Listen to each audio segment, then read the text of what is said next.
Welcome, everybody, to this live review of WWE SummerSlam on August 23rd, 2015. I'm Blackjack, here with Wiza, at It's 21 Blackjack on Twitter, at Wiza Now. We've got a lot to go over. Before we get started, remember to subscribe to the new channel for our podcast. It's the Clean Finish Podcast. You can find it on YouTube. We'll post the link in the comment section at some point tonight. We have things to talk about. As you can tell, Blackjack doesn't sound too thrilled. I can't stop laughing. I just can't stop laughing. I find it utterly hilarious. There is one thing that did piss me off tonight. I hope we're both pissed off about it, but we'll see when we get there. Shall we get started? We have a 10-match card to get through, Wiza. Can we talk about like your expectations? Just yours, not mine, but your expectations for this pay-per-view. Like my expectations were low. They were low, and this still pissed me off. I don't know how that's possible.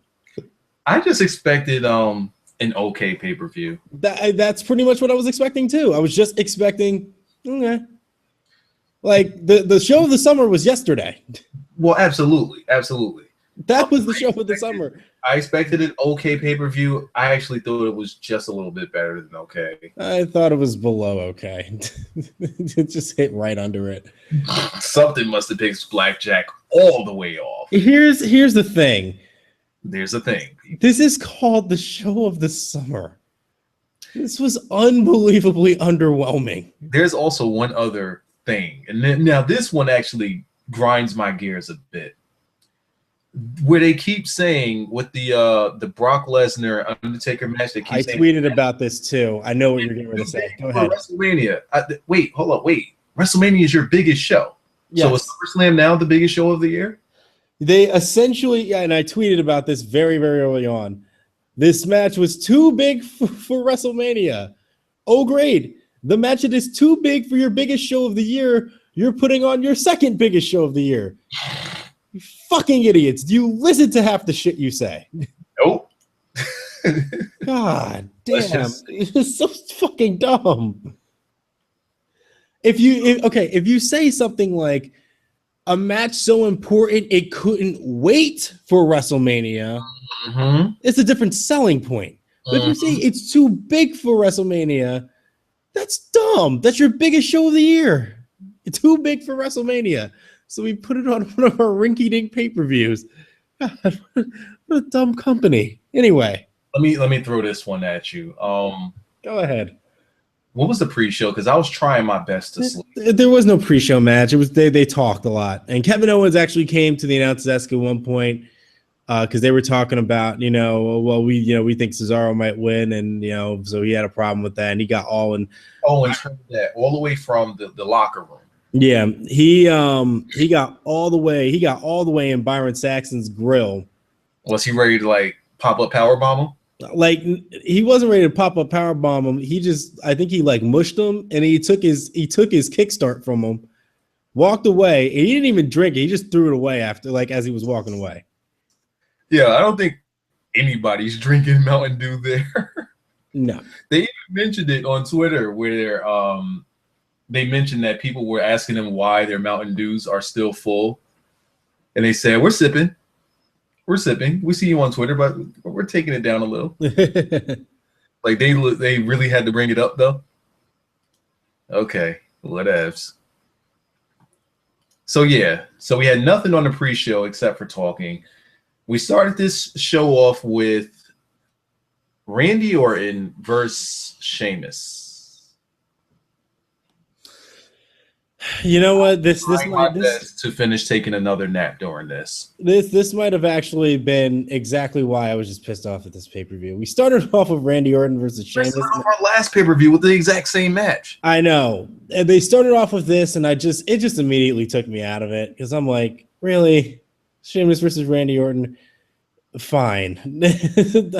I'll just wait for Randy Orton to hit an RKO or something, and maybe I'll get back into it. This was just a match. That's all it was. It was just a match. I just couldn't care. I can't guys any type of review on this match, because when I say I was trying my best to catch the last few minutes of sleep, I legit was. Here's all you need to know that happened in this match. Orton hits a few of his spots. I think he actually hit the DDT on Sheamus off the top rope, so like the top turnbuckle. So when he wants to go like really, really high and hit it, and I think he did that spot here. Our Randy Orton did hit an RKO. They protected his finish by having Sheamus just roll to the outside.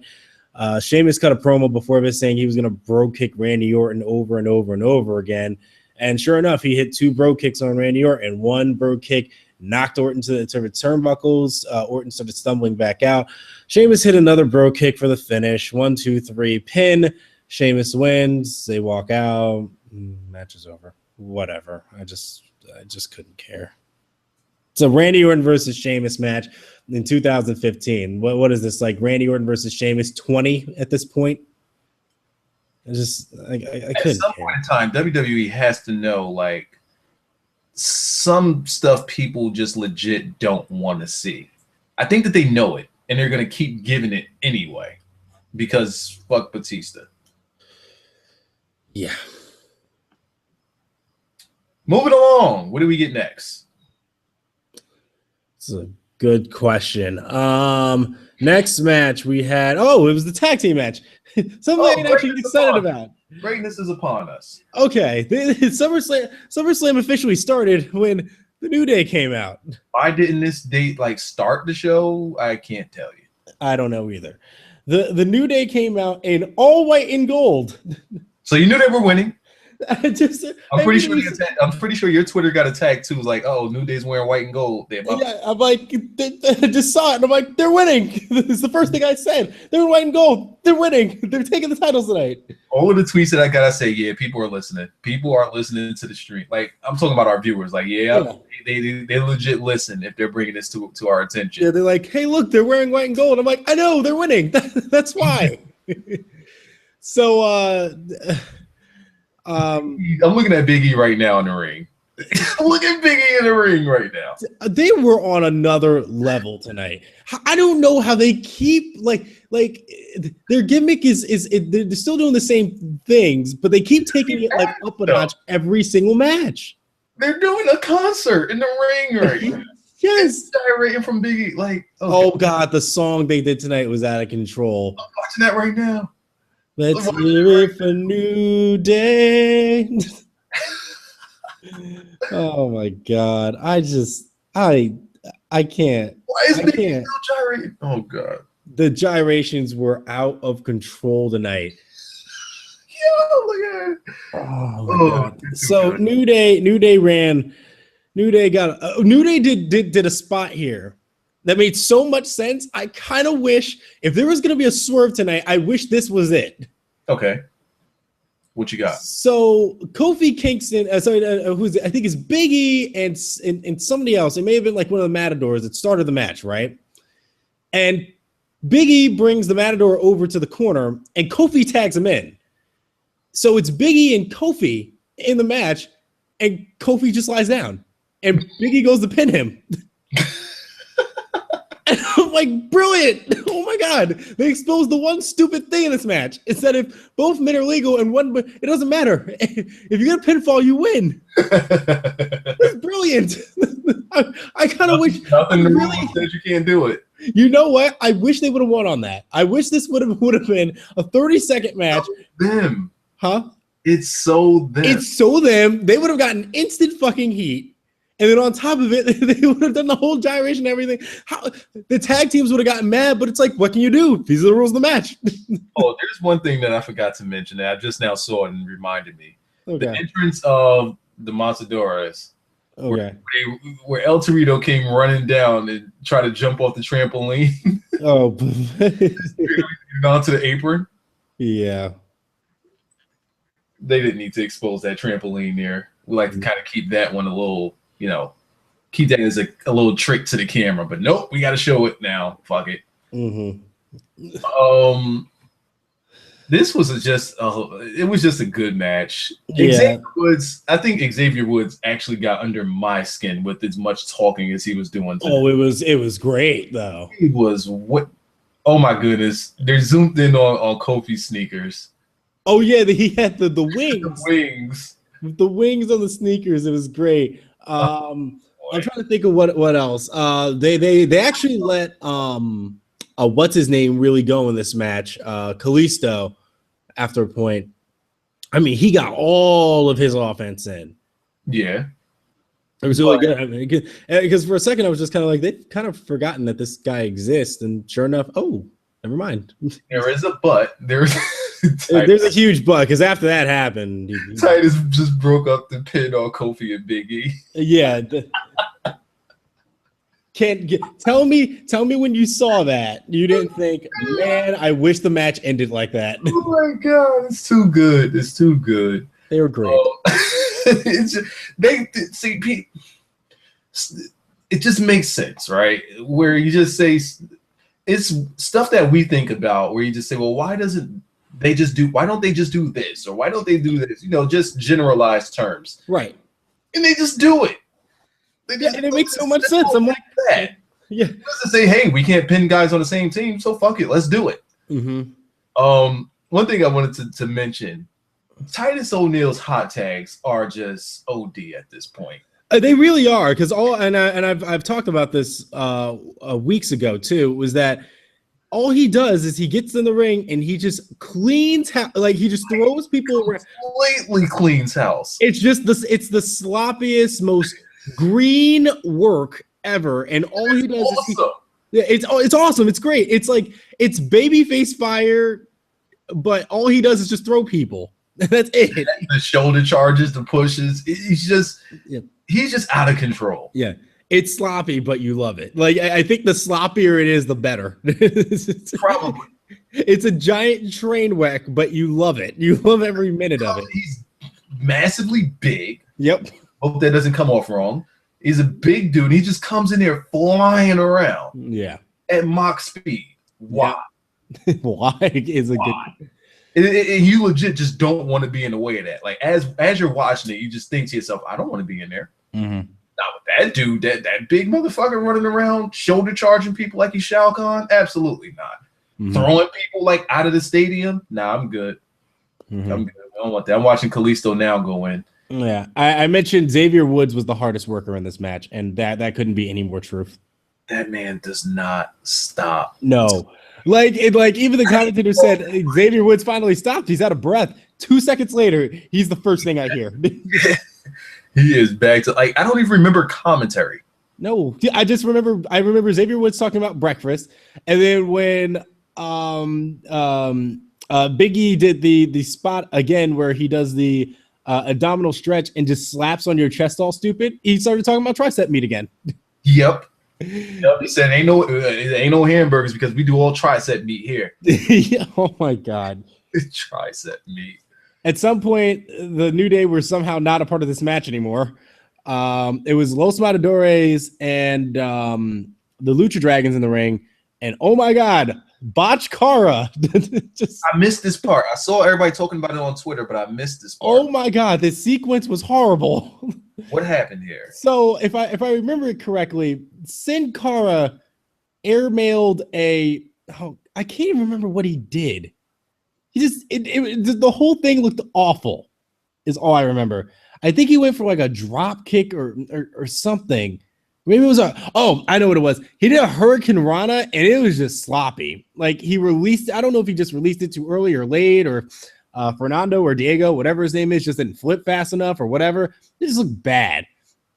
And Sin Cara immediately runs off the ropes and dives to the outside. And I think he missed whoever his target was. Oh. This is a bad sequence. Well, that happened. Oh man. What else? What else happened in this match? Just spots. Yeah, it was just spots on spots on spots. What I think people need to understand is New Day won. We can now finally rejoice again. No. That's not where we end this. No. We don't end that here. So they did the Tower of Doom spot. One of the Matadors actually they got careless and fell off. So in order to fix the other this, one jumped up. In order to fix this, the other one immediately jumped up to get himself ready to get put in that spot. Oh, just thought that was hilarious. He saw his partner fall from that height, and he thought, yeah, put me up there now. They do the Tower of Doom spot. Kofi sneaks a tag in. Titus O'Neil hits the big Clash of the Titus on one of the Matadors. Kofi kicks him out, goes ahead and pins, and does the greatest celebration ever. One of the best things on the entire show. His celebration was completely unnecessary and uncalled for. How do you backflop that many times, though? He was bouncing on his back. As if the ring was a trampoline. It looked so difficult. I was like, I need to actually try this and see how this feels. That is not an easy thing to do. He just kept doing it. Yes, and he just kept doing it. He was so exhilarated that he kept doing this back bounce. And then Big E's running around all stupid. He decides to let down his singlet, and then he just starts gyrating in the ring. With Kofi Kingston, oh my God, just they were all sorts of out of control, all sorts. That dancing and celebration went on for a good couple minutes too. Oh yeah, they just wanted the whole world to know we just won these titles. Yeah, we're gonna take it, and they don't need to give them up anytime soon. Nope, they should be carrying this into WrestleMania. They're baby faces, by the way. The crowds are just always behind. Tonight, the crowds are 1,000% behind them. The crowds don't give a shit about anybody else. The crowds chant like the New Day cadence during other matches. Yes, they are the most over thing on the roster right now. They do the New Day cadence during NXT. Deal with it. Deal with it, WWE. Your hottest act in WWE are 3 black guys. Deal with it. Made completely by mistake. Completely by mistake. This was not supposed to happen, and it did. So fuck you. Try to stop it. No, let me not say that because they'll find a way. So that was fun. To stop it. Fun match. Fun, great end. Just good stuff there. Good stuff. It's my favorite end of the whole night. Afterwards, we go on a down note here. We had Dolph Ziggler with Lana. We have nearly 300 people watching. If we could get a like from just about everybody that's in here, that would be excellent. Dolph Ziggler versus. Yeah, this was my pissed off levels right here. Yeah, versus what's that man's name? Rusev. Don't you disrespect my guy Rusev. I just want to talk about the finish at this point because what happens in the match doesn't even matter. It's what you would expect. It's what you would see on Raw. But the end. I'm not talking about this match. No, we're not gonna do this to Rusev. We're not gonna have Rusev in matches like this. No, we see, and you came in this and you were just like, I'm laughing. I'm like, this pay-per-view was below average. Match. I legit forgot this match was on the card. Now it's pissing you off, isn't it? This ain't happening. Matter of fact, what's the next match? I'm serious. Just no, because we at least have to post the results so that people can say we reviewed it. Okay. The finish was a double countout. There's no reason for them to be saving this feud and continuing this feud. Absolutely not. Which is what they did. They prolonged it to set up a mixed tag match here. Yep. All right. The highlight of this match, the bright spot of this match was Summer Rae. Summer Rae's the best part. Yeah, like I hate hating ass Lana. Here's my problem with Lana. Well, another problem with Lana. She looks like, even from a physical attraction standpoint, she looks so much better with Rusev. This is not even a Rusev fanboy moment. She just does. Yes. She just, like right now, this babyface thing does not work for her. Mm-hmm. I really don't. She's too bubbly, giggly, and that's not what made her like that sexual appealing thing. Just the fact that she was like a dominant figure. That was the thing that raised her appeal. Yeah, and on top of that, the other thing with Lana is it's funny. She came out today and the whole because I kept saying, when are they finally just going to change or retire? And they finally did it. And I just looked tonight and I'm like, No. Shouldn't have. No. Her becoming female Dolph Ziggler. No. Just no. This was simple. All you had to do was just put the woman in some Daisy Dukes in like a top, and we could have called this a day. But no, we had to turn her into female Dolph Ziggler. Just no. Summer Rae was the shit today. Summer Rae was awesome. Summer Rae was great. I really don't want to talk about this match. You just can't treat my guy Rusev like this. Yeah. Rusev puts on excellent matches. It's very rare that he'll have a pay-per-view match that was shit. Yeah. And this is it. This was the one. I just can't get behind. Like, I don't know what the fuck is up with Ziggler at this point. I can't get behind the guy's matches at all anymore. Mm-hmm. I don't see anything with this guy. Anything. I know the one other thing that pissed me off about this match: commentary. So, and I need to address this real quick. So, Wiza, do you remember what Lana in particular said about her dress when she was with Rusev? Yes, the same thing you've been saying for like the past 3 months. That Rusev is the one that made her dress that way, correct? Well, that's what she says now. No. But that's what she said at the beginning, was that Rusev was the one who made her come out and dress that particular way and have her hair up in that bun and everything like that, correct? That was the way Rusev wanted her to look. Right? Kofi right now. Kofi, really? Kofi, stop. Kofi, stop. My God. All right, go ahead. Right? This is how Rusev likes his women. Right. Here's what pissed me off about all this. Is that commentary sold it like this, is that Rusev is so obsessed with Lana that he's making Summer dress like Lana. Okay. Do you realize how stupid that is? Lana is the one that said Rusev made her dress that way. So Rusev is making Summer dress the way that Rusev wants her to dress, not like Lana. That's how he likes his woman to be. I just don't fucking understand this. They don't fucking follow their own story. It's so dumb.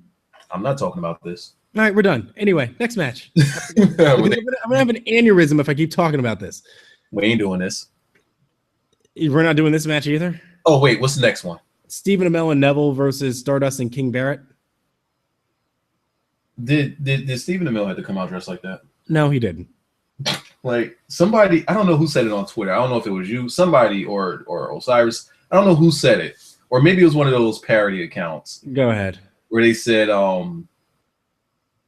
it looks like they dressed Amell in something that fit him from Lost and Found section. Oh, yeah, that was Osiris, yeah. It was like they said, hey, let's see what we have in the Lost and Found. Here you go. Go out there. Have fun.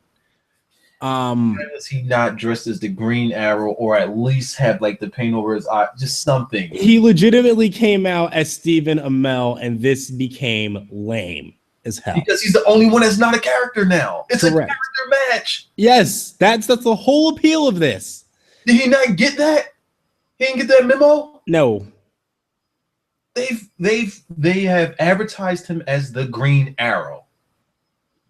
And they don't bring him out as the Green Arrow. You couldn't get this guy some tights at least. He came out all right. Fine. If you're gonna have him wear the shorts like that, have him wear like a vest protector or something, because he's the Green fucking Arrow. Wait, anything. Before we talk about this match, can we talk about that one part, because it just now happened and I forgot it. What? Where they were in the back with Jon Stewart, Stephen Amell, and Neville. And the lights go out. Oh, Undertaker just walks by. Undertaker tonight, man. Undertaker, man. I think you had way too much fun with Taker tonight. Yo, he just walked the smoke. The fire goes out. The smoke goes. Undertaker just walks past for no reason. There was no reason for it. None. Like, why is he walking past them? You know what's funny too about this this match is that they did this pre-show. And they had Neville and Amell backstage answering questions from Twitter, and they said like, what was the biggest hurdle you had to face getting into the WWE? And Neville gave this great answer, and I immediately said Oh, that's interesting, Neville. Did you know Mel's biggest hurdle was that he had to jump a barricade? And bam, he's in the WWE main eventing. Not main eventing. He's in a SummerSlam match. That was it. Oh man. So ask him. They had this match, and Neville starts out, but Stardust coerces Neville to tag in Amell, and it just becomes whatever at this point. This match had zero heat. Once Amell got in the ring, nobody cared. Here's what I have to say about Amell in the ring. For somebody that's not a wrestler, he's okay. He did a good job selling, which is actually one of the harder things to do. Correct. He did a good job selling. He sold the facials. That's that facial. We're gonna have a lot of drops tonight, Wiza. Drops? Yes. What do you mean by drops? Sound bites. Yeah, I usually go for those. So Stephen Amell selling facials. I think he did good with that, just that part in particular. Yes. Didn't have much of a moveset, which is why I think that they particularly worked on him selling. Yeah. And working that hot tag. Well, it wasn't even really a hot tag for Neville because he was never really reaching for a hot tag. No. So they wasn't building that up necessarily. There was zero heat for this. Zero. I do think that Stardust did excellent, though. Yeah, Stardust did everything he could. He even sold Amell a little bit in the beginning. Yeah, but just how he was into this match and how he was into his character and all of that, he did excellent. Yeah, he was very into this. Barrett playing like the second villain, he did pretty well as a villain. Yeah, those two made sense. Neville and Amell didn't. No, this should have just been a handicap match with the same finish because fuck Barrett. Not because I don't like Barrett. That's not it. It's just because WWE doesn't care about him. Stardust here. What's that? You can't pin Stardust here. That's just not going to happen. No, I knew right away. It's Barrett's here to take a pinfall. Red arrow. We did get a hell of a red arrow from Neville, though. That thing was clean. Yeah, he did another spot too, like a second rope, like one. He does that. He does that pretty often too. Yeah, that was ridiculous. Rusev's jacket. I want Rusev's jacket. That's a clean ass jacket. That was a really good jacket. He came out in tonight. So yeah, that was that match. Then I don't have anything else to talk about. It was just whatever. Barrett takes the loss to a red arrow, and Neville just sits on his face with the pin. His pin was out of control. That's Uha Nation's pin. Yeah, he stole his pin. Yeah, but it was a good pin nonetheless. What's the next match we got here? There's one more line from commentary. Michael Cole said, "How embarrassing it must be for Barrett and Stardust to lose tonight." And I thought, yes, Cole, indeed. How embarrassing, because Barrett and Stardust essentially just lost a handicap match. Yes, it is very embarrassing. We got to put over Amell. Damn it. We have nothing for you right now championship match between Ryback, Big Show, and The Miz. All right, Ryback won. Can we skip this? Are you starting to see why I hated this pay-per-view? This match? Nah, bro. Ryback won. What's the next match? It was 5 minutes anyway. There's nothing to talk about. Nope. Next. We reviewed it. Shit match. Review.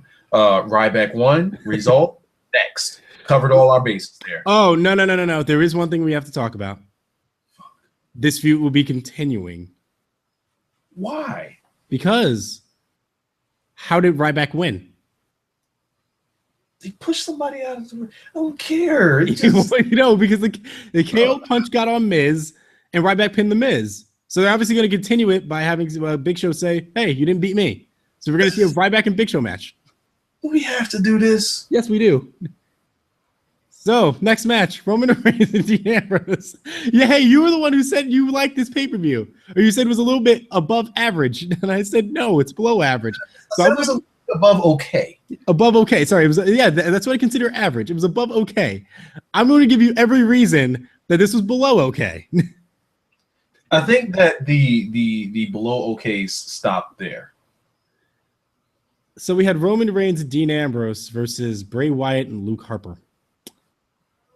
This one I just thought was okay. Like, yeah, this wasn't a bad match, but just whatever. Yeah.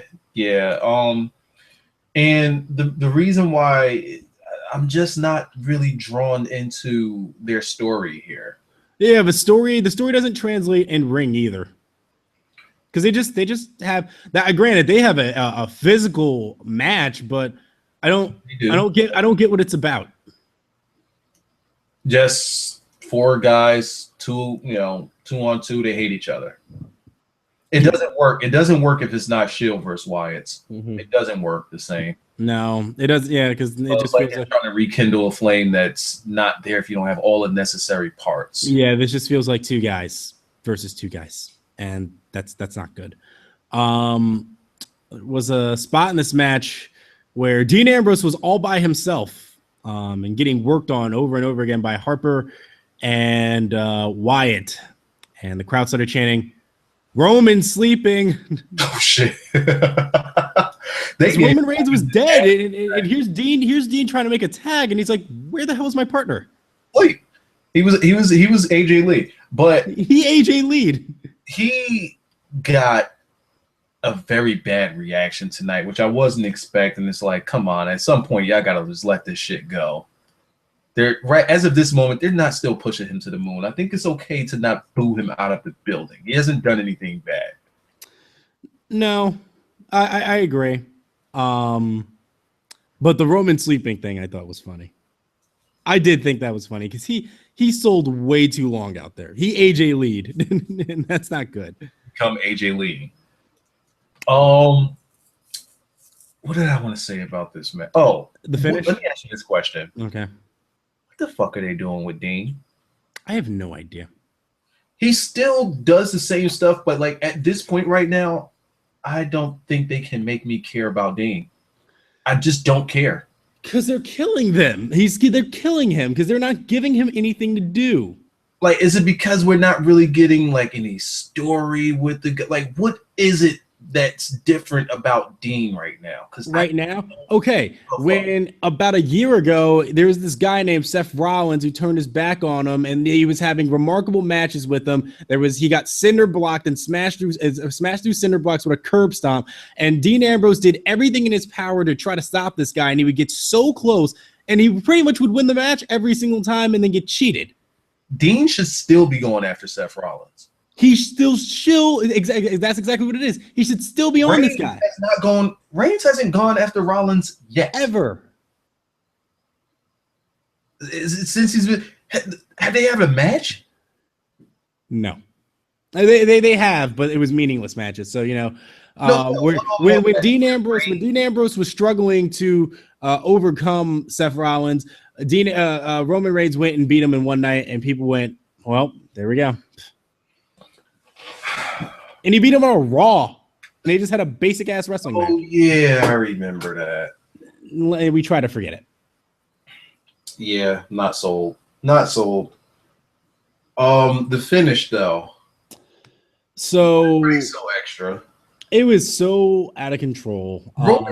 Can we like preface this ending by saying, I keep telling you people, we're not getting a heel turn.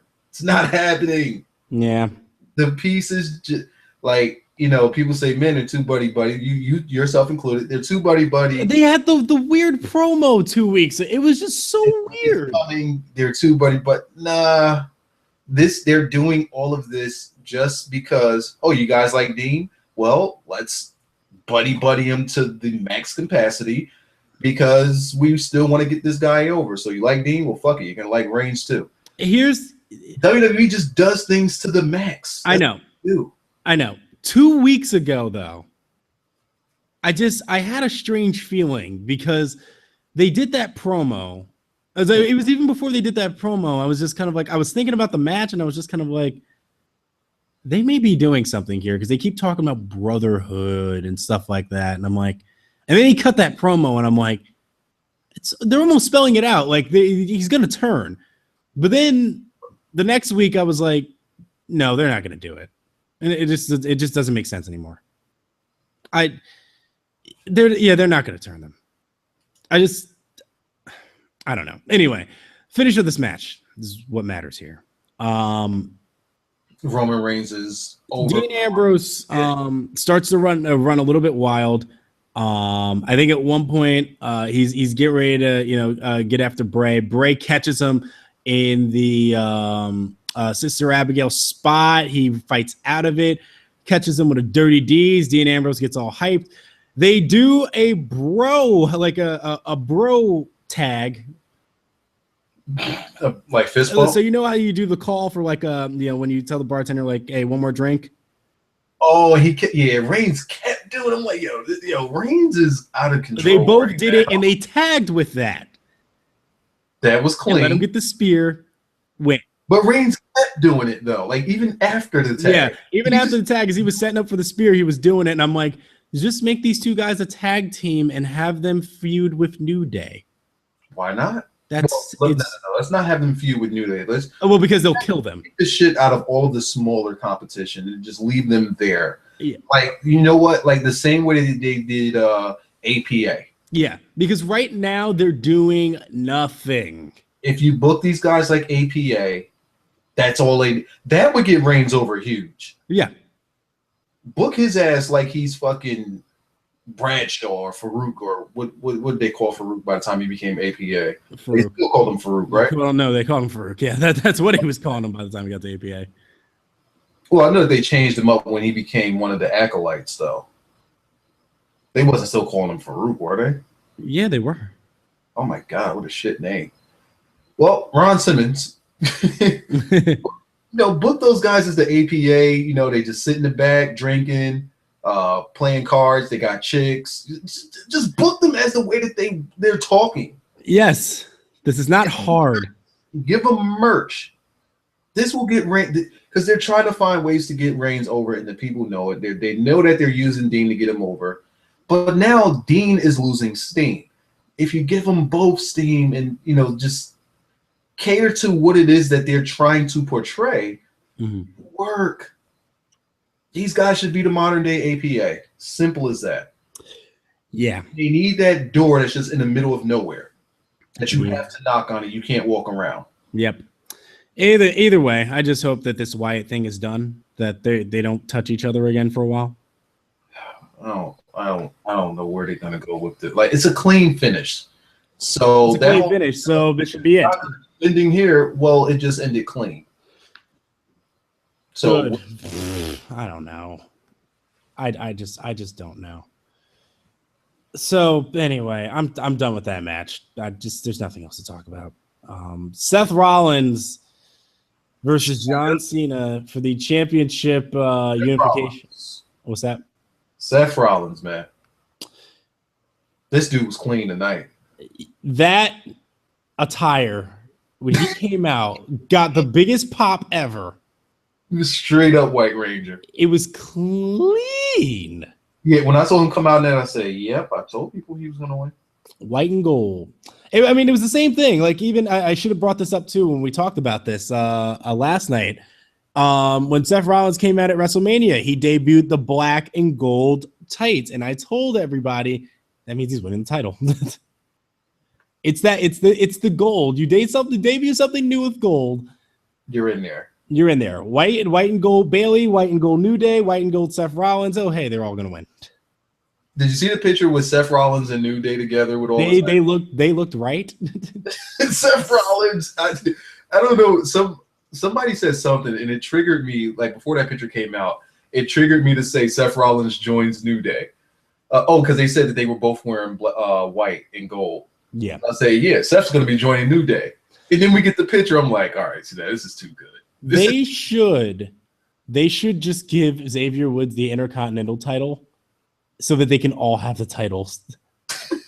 As they all wear white and gold, it would be the greatest thing ever. It's too funny. I wonder how, because Punk and Kofi were really good friends. I wonder how what Punk would be doing right now with, New Day being as they are right now. And would Punk be a part of that? Because I would imagine that with him being the veteran at this point, they're trying to get the younger guys over. I would see him probably as like just a guy that's just having fun, doing not fun matches, still matches that mean something, but just having fun and not really giving a fuck. Yeah. I don't know. I really wonder what he's thinking about Kofi in this position that he's in, because Kofi is just having a blast. He's having a blast. Yeah, I think that this is the best that he's been since he's been in the company at all. I don't think he's been better than this. Even that whole run that he had when he was getting all that good babyface heat when he was going against Orton, and it just got killed. Yeah. This is the best Kofi. Oh, yeah, because this Kofi has personality. Yes, and we never got a chance to see that from the Jamaican from Ghana. Exactly. That grew up in Georgia, whatever. So the Seth Rollins guy. Oh, yeah. Okay, Seth Rollins, that's where we were. Hell of a match with that guy. My God, he kicked ass in that match. I will say this one thing. I never, ever, ever, ever want to see Seth Rollins do that superplex into a Falcon Arrow ever again. And they get kicked out. If he gets kicked out of, I just never want to see it again. That pisses me off. That is easily a finisher. Easily. Yes. No one should be kicking out of that. Period. It's not a transitional move. Cena's like, nope, I don't give a fuck. No, that ends matches. You must have forgot who I was. I will say this. The funny thing is that the second that I found out that this is the match, I said, well, Divas are in the death spot. But, Divas Revolution, women's wrestling, we care so much. Put them in the death spot. Nope, we ain't talking about them yet. We're talking about this match. I know. So, this match had tons of great spots. Cena did well as well. Did a good job selling all of Rollins' moves. I will say this. I know that we can talk all day about the match, but at its core, this was a John Cena Open Challenge match. This is what it is. Yeah. You have your match, kick out of finishers. I hit you with my finisher. You hit me with the AA. We're both going to kick out of all of that. We got to figure out what it's going to take to finally beat John Cena. And tonight, it was a chair from Jon Stewart. Wow, as we were talking about this, I legit forgot about Jon Stewart that fast. Yeah. Oh, we also have to talk about John Cena trolling and hitting a figure four, which actually was very good. It was good, but the longer it went on, he got a little bit sloppy with like pulling on, like the way he had, it just wasn't Ric Flair like. No, it took him a long time to get in.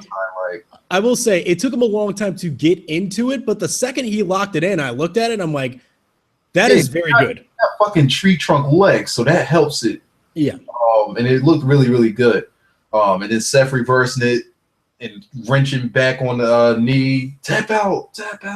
Mm-hmm. Good stuff there. I'm like, I was legit like, are they really about to have this guy win the 16th title on the move? Okay, I see what you're doing, WWE. Uh-huh. But I knew he wasn't going to tap to that, and I just I put something on Twitter. I said, LOL Cena. I ain't want to put Cena wins. I just put LOL Cena. Yep. So, yeah, Jon Stewart gets in the ring, and he's just so there was a ref bump, and then Cena hits an AA, and he goes to the cover, 1, 2, 3, but the ref is down. So no pinfall. And just remember this, the ref did not make a decision in this match. At least on that, right? Okay, because I just want you to remember this. So the ref was down in this match. John Cena visually had a 3 count. No decision made. I just want you to remember that. As that happens, Cena finally gets up and he's trying to, wake up the ref, and Rollins starts to come to. And as Rollins starts to come to, Jon Stewart hits the ring and he comes down with a chair. And he's trying to. It looks like he's going back and forth. He's like, should I hit Cena? Should I hit Rollins? Who am I going to hit? And he kind of gets in Rollins' face, and then he goes and he attacks Cena with the chair. He places the chair down and sets it up for Seth to hit the pedigree on the chair. Seth gets the ref, or Stewart gets the ref, I think, and counts the pin. 1, 2, 3. Seth Rollins, your new United States and WWE World Heavyweight Champion. Can I just say that finish didn't make sense? It made 0 sense. 0. It was exactly what I said. Oh, no. Go ahead. Verbatim. This is what I said after it happened. Jon Stewart versus John Cena at WrestleMania. Yeah, I saw that. Afterwards, I said, I don't get it, but if this means Seth's getting a statue, okay, whatever. That's all I can think about. It was just Seth Rollins getting a statue. Awesome. I hope Brock Lesnar F5s it. You're gonna F5 the statue. He just gets so pissed off at him. He F5s it. Yeah, I don't even get this finish. I don't get it at all. Any sense, because there was the issue between Seth and Jon Stewart. And didn't Jon Stewart say he wasn't a real champion? He didn't fight. Yeah. He never. There was never anything outside of that happened between them again. Now, to be fair, they didn't show this on Raw or anything, so I don't blame anybody for not knowing this. But Rollins, huh?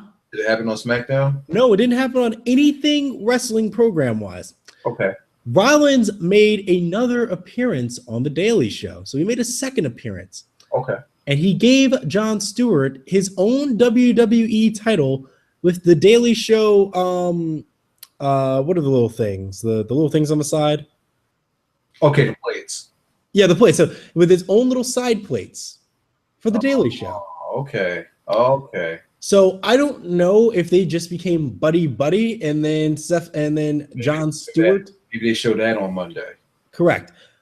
But they didn't show that beforehand, so you had no clue of that. So they'll probably show it on Monday. If they did show that, then we would have known the finish. Yeah, then we would have been like, oh, that makes sense. But now everybody's just like, what the fuck?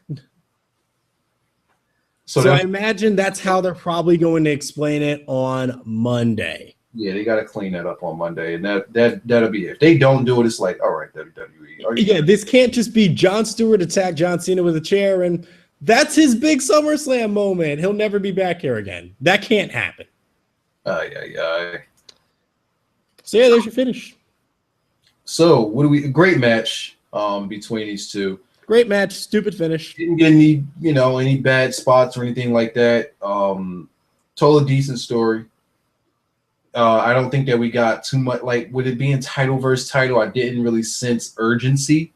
Yeah, no, this didn't feel like it. Didn't have the urgency, especially from Cena, like, since he covets that title so much. I was actually expecting a kick out, even though he took the pedigree on the chair. No, I knew that was game. But it's Cena. I know. But okay. So what do we have next? The Death Spot. Team PCB versus Team Bella. All right, let's review it. Let's give it a result and let's move on. I could not give a fuck about this match. Match sucked. Team Bella eliminates Team Bad first. Brie Bella hits a super Bella Buster on Tamina for the win. Nikki did pretty decent, though. I don't care. He did stuff. I don't care, Wiza. Okay. It's Nikki fucking Bella. I'm tired of everybody overrating the fuck out of her. She is so overrated as a worker. I'm sorry. Sasha Banks blows her out of the fucking water. We can't do that. We can't do that. Yes, we can. Yes, we can. Because I'm tired of this. I'm tired of everybody telling me how fucking good Nikki Bella is. She's improved. Yes, I fucking get it. She is not that fucking good. No, we can't do that. We ain't gonna put it in the same sentence. No, we not. That's what we're not gonna do. Jesus, not gonna do. Don't disrespect Sasha like that. That's exactly. Don't do that. We ain't gonna. Nope.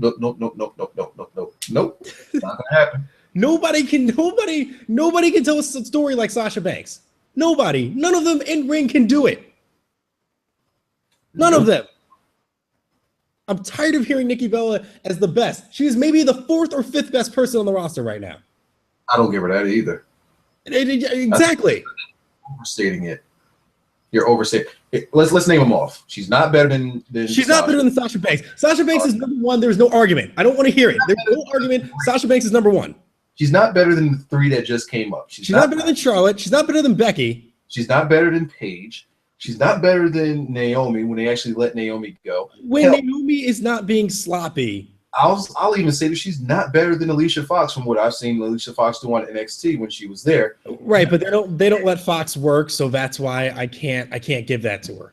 So let's see who else is left. Brie Bella and Tamina. Brie Bella is nothing more than a cheerleader at this point. Correct. Tamina is a tree. We're not going to do that. Tamina is a wall. I guess she's Oksana's not there anymore. Oksana's not there anymore. What's the other? Rosa Mendez is pregnant. Well, that's her bad. Summer Rae is too busy fighting Lana. Not better than Summer Rae. She might be. You think so? Maybe. Now I'm talking about what she can do. Well, what she can do? No, she's not. I'm going back to what I've seen her do in the NXT. Right, what she can do? No. The way they book Nikki, yeah, she is. Like if we put both of them in NXT. They put both of them in NXT. Nikki Bella would be bottom of the card. I'm talking about her in Summer Rae. She would actually probably be having matches with Summer Rae if they were both in NXT. That's who she would be wrestling all the time. Who would have the better match? Do you remember Summer Rae's matches? I do. Summer Rae actually works. She can work about 7-9 minutes. She's actually okay. She has some decent stuff. I remember she actually does like some really good, especially when she would like use her legs in the corner and everything. It was very good. She's actually kind of vicious. Here's the thing. If you saw the camel clutch that she put on Lana, that should give you an indication. She'll do that wrench back. Oh my God. Here's the thing with Nikki. Nikki is extremely textbook. Yes. Is good at her formula. Yes. Her formula is all of 3 moves. Yes. The end. That's all I got for you. That's all I got for you. She doesn't tell a story. Oh. She just performs her moves. Oh, and God forbid if the match is not putting her over, if she is not going over in the match, she does not give a fuck. Case in point, they had the match with Sasha Banks and she airmailed her performance. Yeah, because you don't look at a Sasha match and be like, I don't really care for this match. Right. She made you not care. Yes. Yep. She airmailed an enziguri in the corner, a move that she just never has a problem doing, but because she's not going over, she doesn't give a fuck anymore. Did you see the rumor? I don't believe that, by the way. The rumor that Cena is responsible for this. You don't believe Cena came in and flexed his tricep meat? I mean, it's totally possible and it's believable, but I just don't believe it. Why? Because I still believe that this is WWE giving the finger to AJ. I believe that before I believe Cena came in and decided to... And save the day? Yeah. I believe, I 100% believe, especially the way that they're selling the name AJ Lee, even though her name is Brooks now. I know that the performer... I don't think anybody's really calling her AJ Brooks. No, I know. Or even April Brooks. Correct, but they're really selling the AJ Lee thing. So I 100% believe that this is WWE sticking it to AJ Lee, not so much John Cena is in this. I can't see that. Well, here's the thing, though. We all had her losing to Charlotte at SummerSlam before Charlotte came up. Like, we all did. And well, she should have dropped it to Naomi months ago. When Naomi was getting hot? Absolutely. Yeah. Absolutely. Well, you know what? Fuck this. Let's move on. Yeah. Way too much time on this. Way too much time. The match pissed me off. Finish was Becky Lynch. By the way, this had no pop because nobody knows that this is her finish. I didn't even know this was her finish. When she hit it with her an actual pin finish. Yeah, Becky Lynch hits that pump handle suplex and ended the match with that. Pinned Brie Bella with it. Yeah, people weren't used to seeing her like win a match like that. Right. Nobody reacted. Nobody reacted to it. Nobody said like 1, 2, 3. Everybody just was like, oh, it's a move. And then they counted 3 and the crowd just went, Yay! Because they were like, what? Oh, she won? It is kind of her thing before she started doing the disarmor, though. It is kind of what she did. But she didn't really win matches with that. No, she got really far away from it. But before, she, you can kind of say that she pretty much just started doing a disarmor like a few months ago. Right, but that was kind of established as her finisher. I mean, before that, why they go away from it, I don't know. She had an exploder suplex that she used. I do remember that.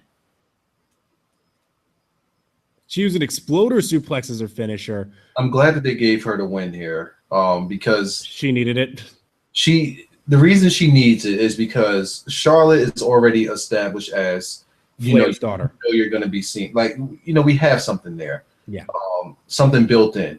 Sasha has already established herself as she's fucking Sasha, and you know it. Yeah. Becky can get lost in that fold. Yeah, and they're giving her this. They're starting to give her wins because they don't want her to get lost in the shuffle. Yes. Crowd still seems behind her, even though she was, the pin was so extraordinary. I don't want to say extraordinary, but just out of the ordinary. Yeah. What she usually does, but once they realized it was the end, it was like, oh, okay, all right, cool. Yeah. Move on. Let's move on. Kevin Owens, Cesaro. What do you think? I don't think this is as good as everybody thought it was. And I think it's just because I wasn't looking at the Twitter at this time because I was still in the kitchen, but I was watching on my phone. Everybody said that this is the best match of the card. Which this match was better than Cena and Rollins? No, I'm gonna get to this. Which I might agree with. Well, the end was pretty good. That end sequence, yeah. And it finished way better than the Seth Rollins and Cena match. Let's be honest there. It was a clean finish, so I'll give it that. Okay, see, I'm thinking about finished sequences. I'm not thinking about the reason of a finish. Mm-hmm. I'm just thinking about the sequence, like the series of things that for example, the moves that led up to the finish before Jon Stewart came out. That was all good shit. Yeah. It was a good work match. I thought the match itself was good. It's not like an average match. I thought we would get more out of these two. Correct. They started off the match going at 100. I'm like, hold up, wait, you don't want us to warm up to these big moves you're about to do? You're gonna start off the match with big moves? Yeah, they went straight at it. Yeah. Which I was okay with. I mean, because it made it like a physical match. They didn't do a my biggest pet peeve. Whenever there's a rivalry feud, I hate any match that starts up with a lockup. It pisses me off. It pisses me off to no end when that happens. By the way, the women's match started with a fucking lockup. What's wrong with that? They fucking hate each other. Do they really? Yes. No, they don't. If the whole point is to overthrow the Bella Empire, right? Why are you starting with a... They haven't really been Why are you starting with a lockup, Liza? They haven't really... Let's be legit here in WWE main roster. They haven't really been pushing that these women hate each other. They haven't even really been pushing that... They keep fighting they're trying to overthrow the Bellas. They're not even hinting at that. They're not. No, they're really fighting each other. They just keep saying revolution. But they do have those moments where they fight in the ring and they get in a whole big scuffle and everything. And that's what begs me to ask the question of why are you starting with a lockup then? Here's the difference. Okay, go ahead. When I think of a feud, because I don't think that what the women are doing right now is an actual feud at all. It's not, and you're right. Think of it as this: the Bray and Luke Harper versus Dean and Roman Reigns match. That can't start with a lockup. Exactly, and that's the difference because those guys are in a feud that they hate each other, and it's publicly stated. They know it. In this one, it's like they're not really supposed to like each other. But WWE hasn't really acknowledged it as, oh my God, they hate each other. They can't wait to get in the ring with each other. They never Fine. That's fair. Yeah. That's fair. In what was it? Cesaro and Owens, sort of, kind of, but not really. I mean, they did fight in that Miz TV segment. They have been going back and forth. So this is one too where they didn't start with a lockup, and I was good with that. This one, whatever, it's fine. The match itself, I mean, it's a spot fest too here a little bit. Not much storytelling in the match itself. Okay. I think this was just two guys going out there putting on a good show, and trying to get you into all the moves and what they can do in a ring. And they really did put on a good spectacle, but the match itself, I mean, there's no story. I'm really starting to dislike that, where the guys go in the ring, they have their match, and they're trying to pull out all of their different signature stuff. And like, let me show you the extent of my moveset. No, I really think sometimes you got to slow it down. Get on the mat, give me some rest holds, and keep some of those moves in the back pocket. Don't give it all to me, because here's what happens. The more we see you and the more you do this, the less we care. Yeah. For example, the Cesaro swing. They took it away. So when we finally, and people are clamoring for, like, I want the swing. I want the swing. You finally get the swing, you get the huge pop. As long as you don't just keep doing it over and over and over, it'll keep its freshness. I don't want to see everything that you can do in one match, every match. I don't want to see it. Save some of that. Give me something different in the next match. Give me something different in the next match. At WrestleMania, give me all of it. Put it all together at WrestleMania. Not before. That's my only problem that I have with. Actually, I have this problem with indie guys on the main roster. I have this problem even in NXT as well. I kind of have it, because I just wanted to slow down a bit, because they're blowing their load. NXT, I can understand it, because I can understand it more because they're not going to be there as long. So I could let it go there, but on the main roster, nah, we're going to be seeing too much of you. Slow this shit down. I think that's why I consider Sasha Banks one of the top wrestlers in WWE NXT. Something different. And she always, well, I mean, the moves usually stay the same for the most part, but every single match is a story. She tells a different story, and her matches aren't always the same. It's fresh. The story that she told against Becky Lynch is not the same story that she told against Bayley, but in both stories, she got the babyface over. Absolutely. Whether it was making Becky somebody that is equal to her and being someone who's a fighter who will stay in the match despite the fact that she's going to take away her best weapon, or Bayley, somebody that she's going to downgrade the entire match, tell her how much of a loser she is and that she doesn't belong in the ring with her. It's a different story every time you get in a match with Sasha Banks. That's why I buy her as a wrestler. She is one of maybe 3 wrestlers in WWE right now who fights in a match and fights as if they're going to win. Always believable. Right. Like, this doesn't feel like they're doing this because this is my babyface comeback. This is where I'm supposed to do this. This is where I do A, B, and C. No, like when she goes and puts in that bank statement and she sees Bayley reaching for that rope and she goes and slams her foot and just stops on it, that's somebody trying to win a match. That's why you can get behind that, because it feels real. Yeah. That's the difference. And that's why I don't have much to say about this match. It's called the little things. Correct. Little things matter. And you can always change the little things, because it's just understanding the psychology of the match. And on main roster, there's no psychology is just missing. It's just spots at this point. Psychology does not exist on the main roster anymore. That's my big pet peeve, and that's why right now it's like when I sit here and I look at when I look at this match, it's like, sure, I can Daniel Bryan too, because he does the little things as well. Correct. It's like I can go ahead and talk about everything about this match and talk about all the moves, but there's really nothing storyline to talk about. That's why it's hard for me to say, yeah, this was a great match. They told a story of this underdog Cesaro, going up against this big Kevin Owens beast. No, it's just they did a whole bunch of spots and it was a really good worked match and Kevin Owens won. That's it. Oh, It was good, but I mean, that's it. it was a good match. Yeah. They, like I said, they just need to get away from just being so spot and move heavy, because I really think that it's what is really killing the believability of the business. I think that's what it is. We're missing out on the little things. Yep.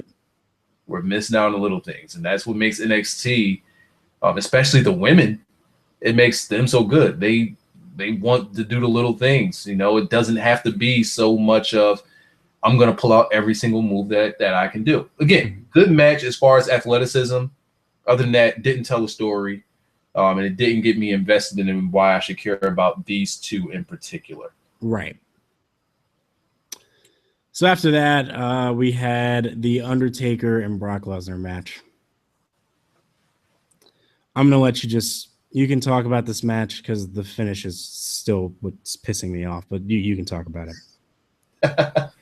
I mean, the match itself was funny, but this finish pissed me off so much. Well, let's start with this. Let's start with this, because I said it in like my single review, which I still haven't made public yet. As a matter of fact, I'm making it public right now as we speak. Okay. So here's what I said in that review. I said, Undertaker surprised me because I didn't expect him to be able to hang with Brock. Mm-hmm. Didn't expect it. I expected, because when we look at what we saw between Brock and Taker at Mania, Taker just looked like a broken down man. Yeah, he didn't look like that tonight. Yeah. He wrestled a specific style that would make the match believable, kept himself safe, Brock kept him safe, and at the same time, it was still extremely hard hitting. I don't know how they can protect themselves with such a hard hitting match, but they kept it slow paced enough, but not too slow to the point where you say, oh man, this is dragging on, or Taker's looking slow. Yeah. They both laid their shit in. And by the way, Undertaker's chokeslam on Brock. He gets so much height every time. He lifts this guy to the top of the freaking arena. Mm-hmm. How? Like, yo, Brock is such an underrated seller. Even though people knows that he's a great seller, Brock is an underrated. He sells. He just sells shit. Mm-hmm. He sells moves. He sells like I want to say punishment, but let's say him hurting. He sells that well. He sells, once again, he's selling facials. We're doing selling facials again. He sells his face gimmick. He just sells, and he makes sense when he sells. It's not, he'll have the matches where he just blows through the person, but if you get your shit off on him and he sells it, you know it hurt him, because you're not supposed to hurt Brock. But when he looks like you hurt him and he sells it, mm-hmm. it works. It works. So that's one of the things that helped out Taker a lot in this match. Another thing is just the fact that Taker was just in great shape. Taker was in great shape for this match. Took a lot of hard hits. He took an F5 to the fucking announce table that broke, and it right on his ribs on the edge of the announce table. Yeah, that was brutal. Wow. Just wow. I was like, all right, can we throw the X up and get this guy up out of here? If this was Mania, yeah, throw that X up, get a stretcher, get him up out of here. But this was just a much better and in shape Taker. So from that standpoint, I like that part. Then we get to the funny part. How did that? I don't think we've ever seen Undertaker ever be funny. Or well, we've seen Brock. We've seen Brock mock people. Did the sit up, stick his tongue out and laugh like he did with Cena, just hysterically laughing. And then when Taker sits up, usually the person who's next to him that's mocking him gets scared. Mm-hmm. Brock just kept laughing. Yeah, they both just kept laughing at each other. That was a pretty before Taker laughed and Undertaker sat up, usually people get scared. Brock just kept laughing. Yes. Brock is Brock. He beat the man. He has every right to do it. Brock just doesn't give a fuck. And then Taker, ha ha ha. motherfucker, I'm punching your shit now. Taker, oh God. It was just too good. It was too funny. Too funny. There was another funny spot that happened. I can't remember it. But I do know that the low blow was funny. We'll work our way to that. They actually started chain wrestling at this point, in a sense. Doing some good reversals out of submission moves. He had the Kimura lock on the second rope. We get that turned into a power bomb, and then Hell's Gate. We didn't break out of that. There was the no. Hell's Gate ended up getting turned into a Kimura lock on a mat, which led to now here's where I gotta kind of try to make sense of this. And I said this in my review. I said I'm gonna make sense of this. People still aren't gonna like it, but it's going to make sense. JBL on commentary kept selling Undertaker as a wily veteran. He's been doing this for 25 years. He just kept building up his experience. When Taker was in that Kimura lock, the referee was out of position to see Taker do anything. Correct. How do you get Brock off of you? You can't say, hey, could you stop? No, that's not going to happen. Could you reverse it? It's Brock Lesnar. You're not going to fucking reverse it. The ref is out of position. Taker knows this. He taps. Nobody can see it. The ref has to call for the bell. If the ref doesn't see it, he can't call for the bell. Oh, no. So he taps using his experience. Gets out of it. What he also does with that, and it was further worked with the low blow combination. So we have the combination of the tap and the low blow. What we get from that is further cementing how they want to build Undertaker for WrestleMania as a heel. That's all this was. That's all this finish was. That's all it was. Wiza, there's one problem with all that. Let's hear it. So remember how I said, and keep in mind, think about how much material this gives to Paul Heyman. Yeah. Mm-hmm, yeah. Remember how I said that the key to the John Cena Seth Rollins match was that the ref got knocked out. Okay. John Cena hit an AA. Make sure you remember this now. And you could have counted to, and he counted to 3. 1, 2, 3. Nobody called for the bell. Correct? So, if the ref is actually in the ring and does not call for a submission and can't see it, if he cannot see the tap out happening, correct? And he did tap out. And even though he tapped out, Brock Lesnar still held on until the bell was actually rung. And when the bell was rung, it seemed as if Brock Lesnar won. And even I was confused by this. If the ref doesn't make that decision, then why is this not considered I don't get it. Because why isn't the guy ringing the bell making the decision here when John Cena has a clear 3 count on Seth Rollins, but ringing the bell here when Brock Lesnar just made Undertaker tap out? Where's the logic? If you're doing that in this match, why are you not doing it in a match earlier? Wait. Cena laid out Seth Rollins with the AA. He had a 3 count. The person that was holding the bell didn't ring the bell, even though you can visually see he's pinning the guy for. Okay, I see what you're saying. You're saying that. Well, no, because the bell keeper made the decision. Right, and he's not supposed to. Correct. So then, why the fuck didn't he make the decision earlier tonight?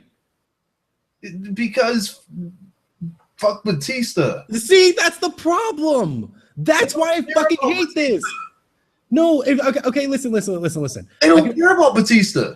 I know, but listen, I understand if you do it for one spot in a pay-per-view and it only happens this one time in the pay-per-view, right? If it just happens there, I can forgive it. But if you have a situation like this earlier tonight where that happens and you don't call it then and then you call it here, I'm calling bullshit. Well, you can call bullshit. You can do that, but at the same exact time, okay. You can't give the same finisher twice. Listen, I understand that. Then what you do is you don't have that spot where Cena gets a 3 count on Seth Rollins. I understand that the reason why they did it there is to protect Cena and to still keep him over and to say, well, he had a victory there until the ref got knocked out. Good job, Seth. But the problem is that if you're not going to do it there, you can't not do it here too. I say you can't do it here then. That's just how I see it. That's why the finish pisses me off. I understand where you're coming from, but that is exactly why this finish pissed me off. I get that. I get that. But at the same time, if they were to, it would, in a sense, give like sort of kind of the same finish there. And they can't do that because then it would make the finish predictable and it takes away from the controversy. I know, I know, but I'm viewing this as if wrestling is a real thing. Well, don't. I know. It hurts my head. Don't. You got to do it on a case-to-case basis. All right. They did a good job at keeping Brock looking strong. Brock technically has a win. Undertaker has the win on paper, which means they must have a third. And I'm glad that they kept Kane out of this because it's the heat is all on Taker. Correct. And listen, from a heat standpoint, I totally get the finish. It just logistically to me, just makes no sense. And then Brock with the middle finger. That felt like a middle finger to all of us, but yeah, that was great. It was a pretty good image. And then the pass out. Wait, 1 second. How did Brock bleed? Where'd that come from? I think he got big booted in the face and cut his eye. Like, yeah, it was a boot. You know what? I said this on the WrestleMania review. Yeah, where I was talking about how UFC fighters and wrestlers that, like, let's say old school wrestlers, like let's say Abdullah the Butcher or freaking Mick Foley. Some of those guys you can pretty much just tap in a sensitive spot and it's gonna bleed because they just bled there over and over plenty of times. I think Brock has that type of skin in certain points because he just easily bleeds from that same spot. He did it at Mania and he did it here. Mania was a bit of a, I think there was a blade job because I saw his hand go there.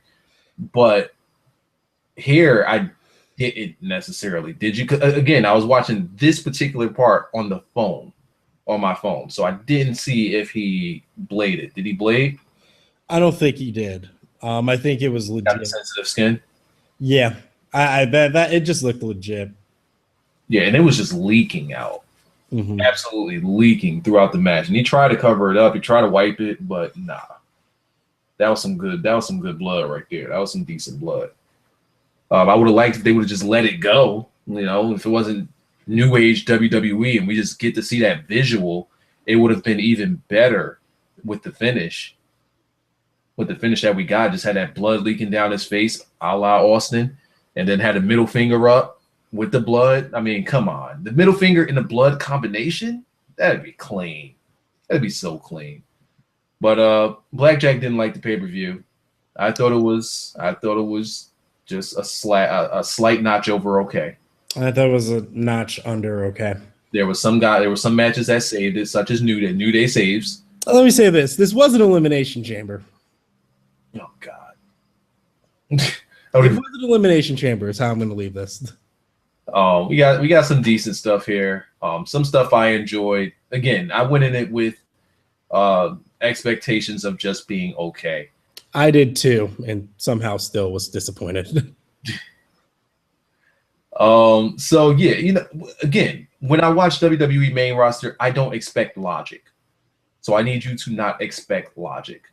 Yeah. Save your logic for NXT. That's why they give us NXT, so that we can have logic stuff.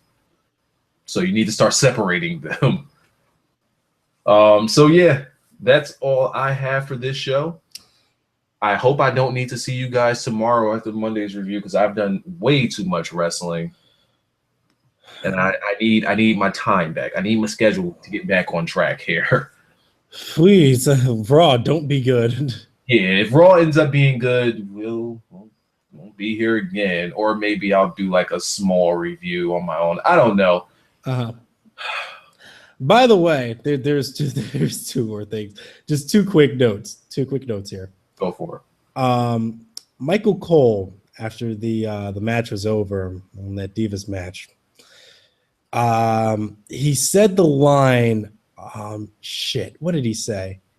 He said, what does he went and he asked JBL, what does this victory do?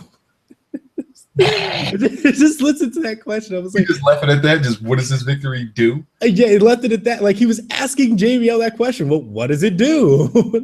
I just immediately thought, I was like, it's a great question, Cole. I bet JBL had nothing for him on that one. He was just like, I guess this sets up they're the best team. I'm just like, oh my God, this is so. I can't remember what exactly he said, but I just thought in my mind, that's a great question, Cole. I thought you would have that answer, but it's still a very good question. What does this victory do? And then the second thing, so Bree's drop kick off the top rope was also awful. I just laughed. How do you botch a drop kick from the fucking top? Brie just sucks. Yeah, that's all I had. It was just two other things that I knew I needed to talk about. Those were it. She just, overall as a unit, she sucks. She botched the drop kick from the top rope. It just looks so awful. Let's see. Is there anything that we should touch on in the chat? I got. Sure. I can if anybody has something they want to ask. Let me take a look at my Twitter finally. Could this be serious for Taker? What do you guys think? I guess there is something come up. A video, Undertaker collapses after his match with Brock Lesnar. Really? Again? Really? Let me look at this. There's an actual video here. Oh, no. Let's mute that because I don't want any claims from WWE. See, Wisely, you already trying to get us in trouble. Already. Oh, hold on. Oh, okay, I see where it is. Let me see this again. Let me see.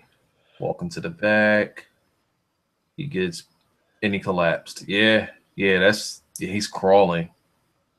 And then he gets up and walks. I don't know. Is that selling?